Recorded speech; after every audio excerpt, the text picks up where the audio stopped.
Yo, what's up, guys? C-Jax back with another Smackdown recap slash breakdown. Now, I didn't recap last week because nothing happened. It was a taped, garbage, boring show. But this week was also pretty boring and nothing pretty much happened outside of this first specific segment, guys. Cody Rhodes versus Solo Sikoa, which is what it was. It was an absolute scam of a main event. If you spent thousands of dollars to go see Cody Rhodes versus Solo Sikoa main event Summerslam, you lost your money. However, now the event is Bloodline Rules, so that basically makes the match a ton more interesting and confirms that either The Rock or Roman Reigns is most likely going to show up at the end of SummerSlam. Now, it's unclear whether or not or why they even made this announcement in the first place, but I think it's pretty evident that they're going to try and do something near the end of this show with a massive appearance, with Jimmy or Roman or The Rock or Paul Heyman, whoever it may be. Even Jey Uso might get involved, whatever, but they are going to do something massive with this match. The reason why it went from being a normal match to a Bloodline Rules is only for that purpose.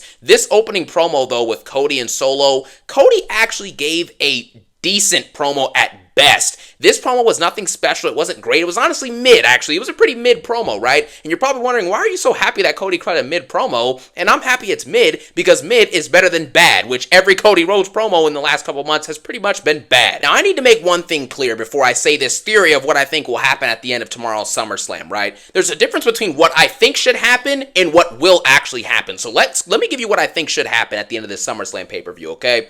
I think that tonight, first of all, on SmackDown, when Solo said, we're going to bring that WWE Championship back to the Bloodline, he didn't say he's going to bring it to himself. And over the last couple weeks, Solo has not been wearing the Ula Fala, which makes you the Tribal Chief. And I think the reason for that is because The Rock is going to show up tomorrow instead of Roman Reigns. And I think that it's possible that Solo Sikoa could actually win the WWE Championship at SummerSlam, and that The Rock could come out after or during the Bloodline Rules match, and he could actually get the title from Solo, because it could be a thing of he's had this whole intricate master plan all along since Roman lost the title to bring the title back to the Bloodline, but the catch is that The Rock is the WWE Champion. So Solo pretty much went out and fetched the title for the final boss. And now the final boss could also be the Tribal Chief at the same time. It's kind of, an awesome and epic idea when you think about it. I mean, imagine The Rock's music hits, boom, if you smell, the lightning drops, everything. He comes out there, he takes the title from Solo, raises it high. You got Fatu and Tama Tonga with the tag belts and The Rock with the WWE title. You end Cody Rhodes' terrible and overrated, boring title reign and give it to one of the greatest WWE superstars ever.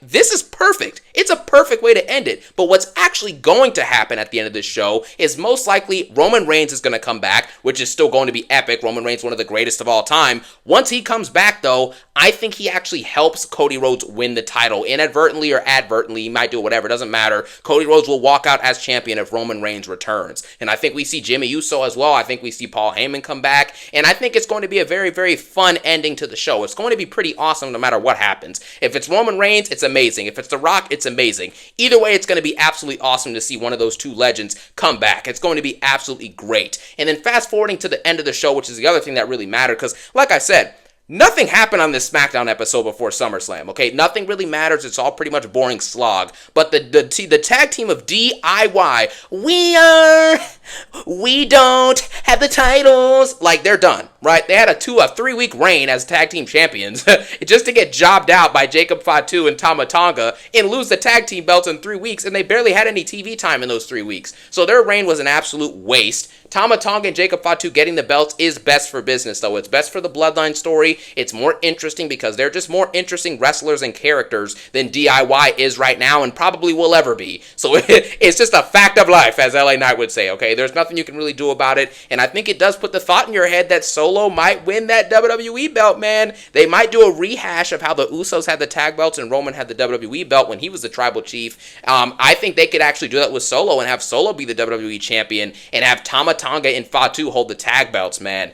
You never know what could happen. There's so many possibilities. Them making that match into Bloodline Rules opens up the Pandora's box pretty much into anything, right?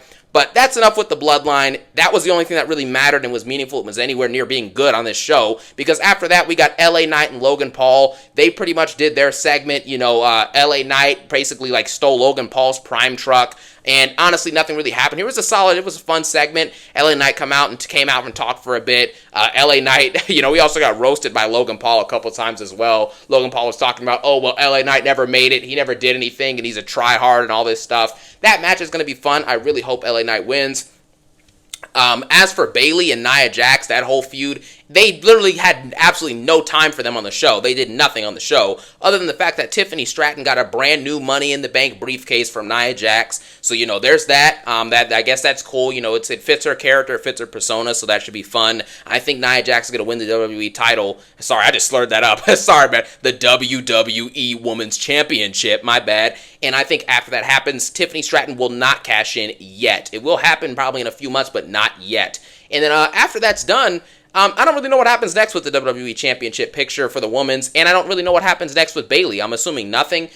Bayley has no doubt lost some of her skills and some of her, her gifts in the ring. She simply has no promo ability anymore, pretty much, and she doesn't have that same draw anymore. Bayley has simply fallen off a cliff, and that's okay. She was dominant, and she's going to always be one of the, the trailblazers in women's wrestling history, but right now, it's not her time, okay? And she's just hasn't been a good champion this run, all right? It has not been good. It's been pretty bad.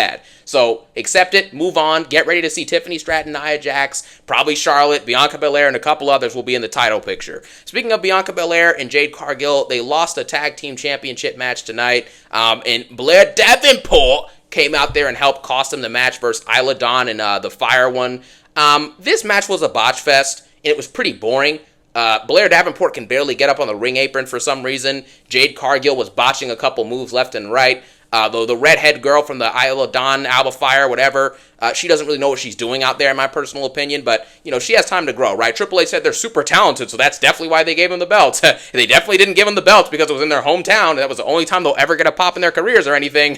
Anyways, that match was pretty much a slog. What else happened? Apollo Crews fought Santos Escobar in a nothing match. Nobody cares. Carmelo Hayes fought Andrade. That was fun. It wasn't as good as their first match, but it was a very, very good match. Those two have great chemistry. Their movesets match up. It was very, very good to watch. And I think they're going to set up LA Knight, Andrade, and Carmelo Hayes in probably a triple threat for the first defense of the U.S. title for LA Knight. So that was pretty much it.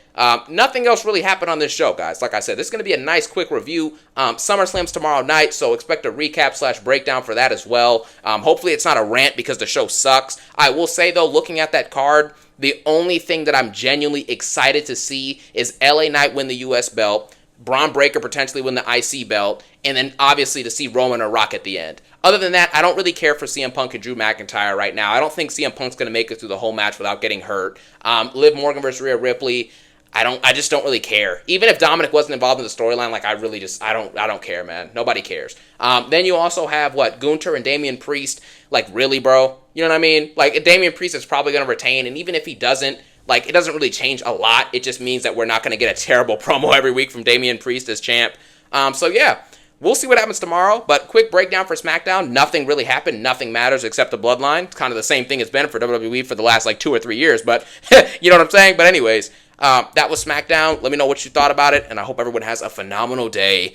Get out of here.